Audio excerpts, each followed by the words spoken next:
Well, good morning, Bill. Good morning. I wanted to welcome Dr. Bill Kraemer here as part of our ACSM's Distinguished Leaders in Exercise Science and Sports Medicine. We're in Austin, Texas. And I just wanted to start out, Bill, a little bit about your early career and your background, where you went to school, what you studied, who you worked with. I know you have sort of degrees in 3 different fields, maybe we could say. I'm familiar with you because I remember when you were at Penn State, which is we'll get to along the way, and I'm interested in strength, so I've seen a lot of your research over the years. So how'd you get there? Well, it's quite a long and evolving story, like everybody has a story, as they say. Yeah. I really, in high school, my goal was to play college football and then go on and play professional football. And I got my knee injury about the 6th game into my senior year in high school. And my scholarship offers from the Big Ten all went in the basket. So I had to come up with an alternative plan. And what I ended up doing is I went to a state university, which was La Crosse State University at the time. Wisconsin. Yeah, university. Were you in high school in Wisconsin too? Yeah, I was in high school. I grew up in Marshfield, Wisconsin, and before that in Green Bay.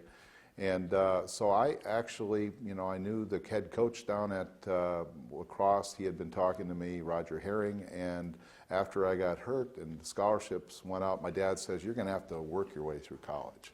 So a state university was what I did. So I ended up going to the University of Wisconsin La Crosse, which at the time was La Crosse State University. They changed it during my college career to a Wisconsin State name. But, and what was interesting about that, this whole thing was kind of serendipitous because I had to work my way through. So I had work-study. And they gave me a choice. Do you want to work in a laboratory or do you want to work over in the custodial services? And the guy said, well, you could sleep too during that time. Well, I was an outstanding high school student. I mean, I was an honor society. I could have got in, if my counselors would have known about it, I could have got into Ivy League and all this. But the bottom line, when you're living at that time in the 60s, people weren't aware of other things. And when you're stuck in a small rural town, even though it was a clinical town, Marshfield, I went to La Crosse. I remember the Marshfield. Yeah, Marshfield Clinic, right, sure. Big time. Yeah. Anyway, so I said, yeah, I'd like to work as work in the laboratory. What kind of laboratory is it? Well, they're starting this thing called the Human Performance Laboratory, and Dr. Phil Wilson was the guy who just came from northern Colorado, and I was a freshman, and what year was it? That was 1971. Okay. And I basically started off as an 18-year-old working in the laboratory, in the Human Performance Laboratory in the Cardiac Rehabilitation Program. And that was my introduction to really exercise science as an outgrowth of physical education. And Phil was involved, I think, early in ACSM. Yeah, he was really involved. He was really this was the start of the cardiac rehabilitation and fitness revolution within the college, relative to all the things with the program directorship and all these things that were going on. So I played football. Had a great small college career. Met my wife there, and I figured, well, I thought it'd be in the pros, but wrong position, wrong time.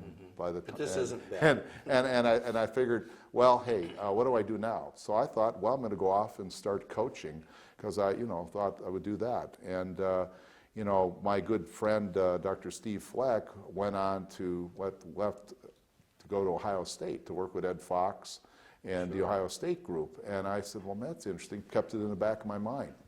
So basically what happened was I went and I done my teaching up in Bloomington, Minnesota, and then I went to my hometown, the same year Welcome Back Cotter was about. I went back to Welcome Back Kraemer to coach. And I was a football coach, a wrestling coach, and really a strength coach before they called them strength coaches.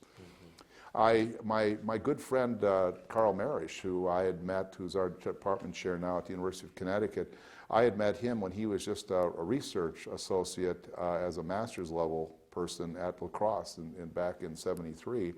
And he said, well, you ought to go on and get a degree. So I started to think, well, maybe after coaching a while in high schools, I want to do something else. I may want to go back into this exercise science. So I basically went, visited some schools, and went out to the Penn State, in fact, which is funny. It's kind of serendipitous. There's a kind of a short story on that, but I think I was meeting with one of the professors out there, and he had a busy day like we all do, and I kind of got blown off. I just driven 1,300 miles, and I went out to my wife. We were newly married, and I said, I don't think I don't know. I couldn't figure this out because I was an outstanding student without being egotistical. So we drove back and stopped in Pittsburgh, and at the time, Bruce Noble was in Pittsburgh at Pitt, and he was the perceived exertion person who brought really Gunnar Borg and perceived exertion to the United States, and had worked with Tom Curitin back at Illinois, and Carl said, well, he's going to the University of Wyoming. Why don't you come with us and be a grad assistant for your master's degree? And I said, well, okay. And then I said, okay, and I didn't even know where Wyoming was really, except the fact I knew Yellowstone was out there somewhere. So basically what happened is, I went out to the University of Wyoming, and I worked on my master's in exercise science. So Bruce Noble went there? Bruce Noble went there in 1976, and it was from the University of Pittsburgh, where he'd been for about 12 years. We went out there, and I started working there in the Human Energy Research Laboratory. That was his colloquial name for his laboratory at Pitt. And then we did that, and I helped out with football, and I did strength and conditioning with the athletes, and I did my master's degree, and then I had a decision to make. Do I go on for a Ph.D. somewhere, or what do I do next? But I still had that football thing in me, and I almost went to the University of Massachusetts for my Ph.D. and would have been kind of a colleague with Dr. Clarkson if the happen chance would have worked. I was there. That's right, a little bit at that time. Yeah. So anyway, from there I basically went to trying to draw down this 35-year story. Yeah, I know. Basically I went to Carroll College, and I basically was a football coach, wrestling coach. This is after your After my master's degree. Okay. And so in 77, I went off to be a football coach, wrestling coach, teaching the biology departments. And where is Carroll? Carroll College is the one college is in Waukesha, Wisconsin. It's outside of Milwaukee. Okay. And there's another one in Montana, another one in Cleveland. So there's three Episcopalian church, Episcopal origin, and now it's just more of an independent school.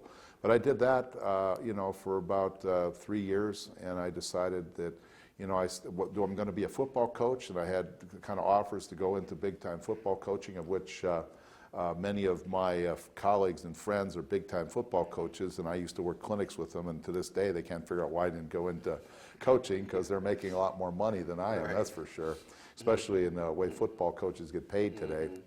But I had an interest in science. I had an interest in studying the biology of strength and conditioning, and that was still in my interest. And as naive as that was at the time, I went back to the University of Wyoming and worked with Bruce, and then another as my exercise physiology person. And then I also worked with Dr. Randy Lewis, who was a young guy, a National Academy of Science guy, very quickly in his career in biochemistry. So I did my Ph.D. My master's degree was in exercise science, exercise physiology, but then they didn't have that at Wyoming, so I went back, similar as Carl Marish had done just before me, in the Department of Zoology Physiology, and I did physiology and biochemistry as my Ph.D.s with a biostatistics minor. And I really, the world fell on top of me because the amount of effort, this is really interesting. So you had to become a biochemist, a physiologist, and it was a whole other type of curriculum compared to what we've been doing. And exercise biochemistry in the 1980s wasn't quite advanced that far yet. But it gave me an advantage, and I was interested in many things. So I did that.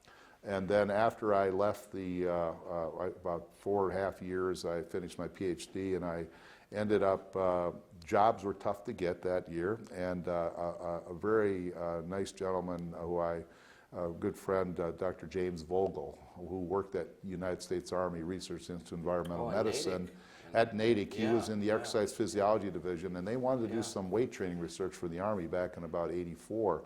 So I went out there and interviewed, and I then joined the Army and became a commissioned officer, a captain.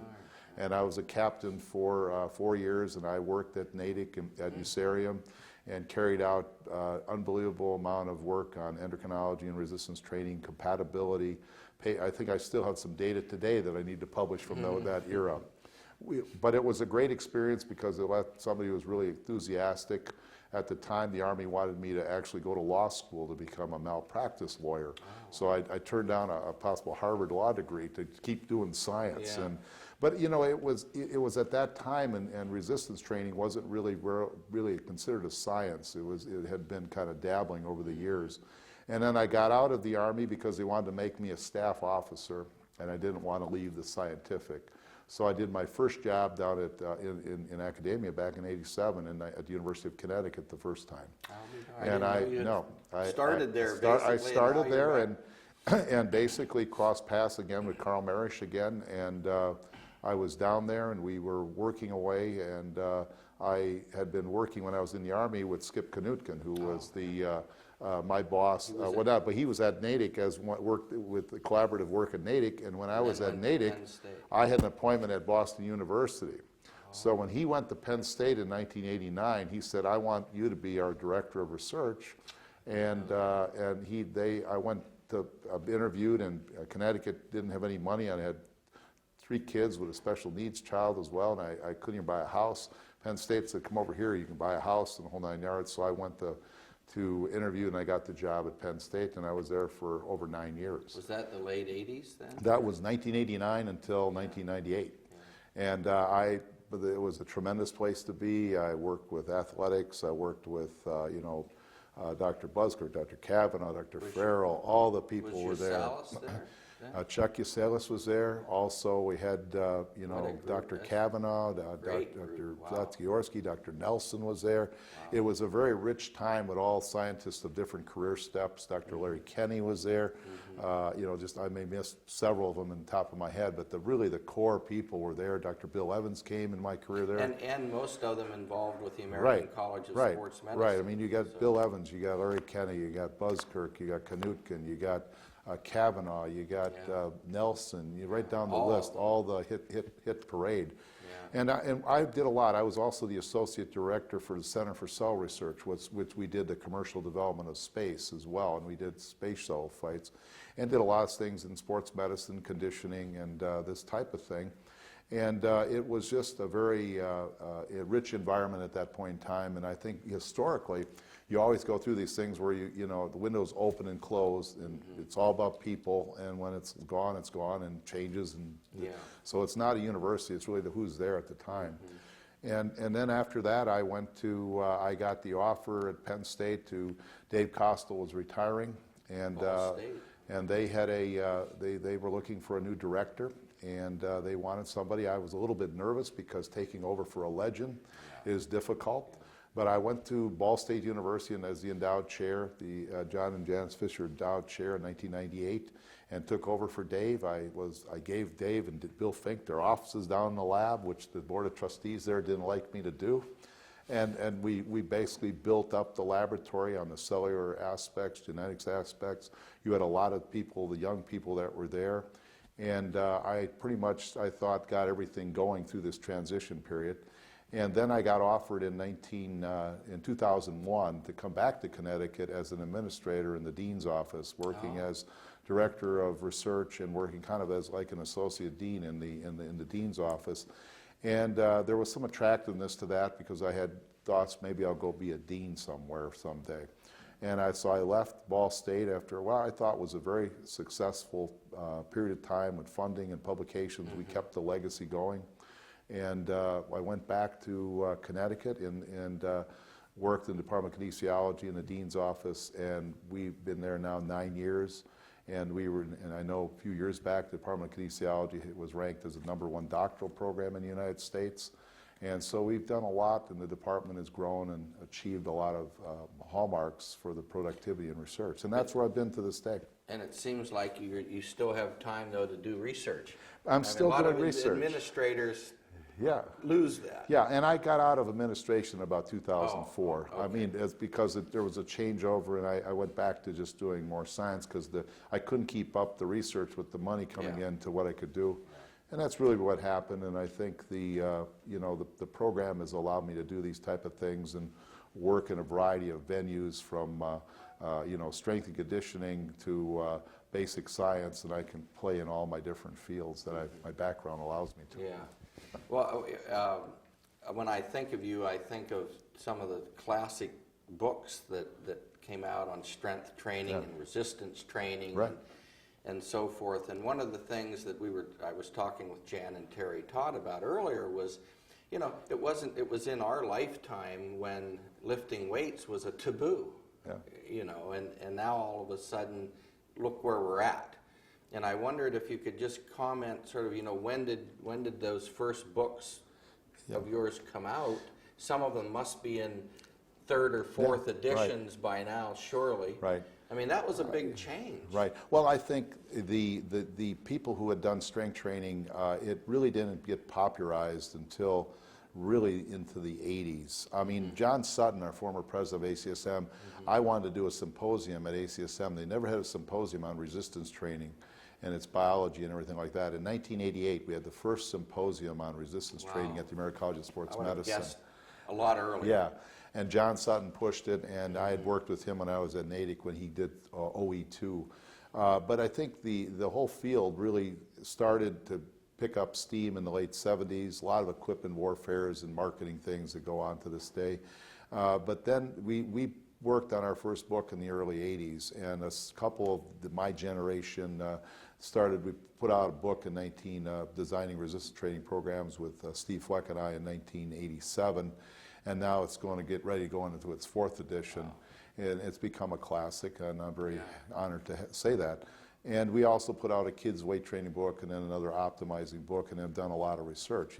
In my career, if you look at over 350 publications, every one of them have usually had some aspect of resistance exercise with them. Yeah. And I think this has been really important, and the quality of research has exponentially gone up over the past many years. And I think now we're working on signaling, we're working on cellular stuff, we're now working on lots of different aspects, and it's becoming more accepted. I think there's still some basic science opposition. You're doing strength training, which still exists.